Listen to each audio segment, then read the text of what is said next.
Who's gonna kill me that you're wearing a see-through dress? Your mom.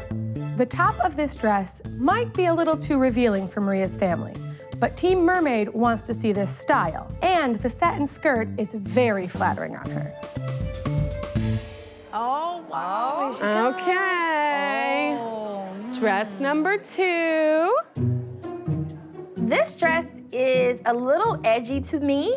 I'm not sure how my parents will react, but it's beautiful. Pretty, but not fantastic. Okay. More on the bottom for the Okay. Cinderella part. It's just too plain. It's not enough like hoof at the bottom, yeah. It's just, We need drama. yeah. Okay. Did you notice that neither mom or dad comment on the fact that it's see-through?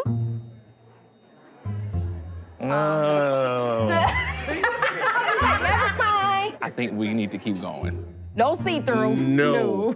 Can you, Absolutely not. you know the flack we would get behind that. A see-through dress? Oh, my goodness. Talk from here to eternity. Exactly. The pastor's daughter wore that. No. Yeah, naked in the church. Oh, my, no. Let's keep going. Next. Not it.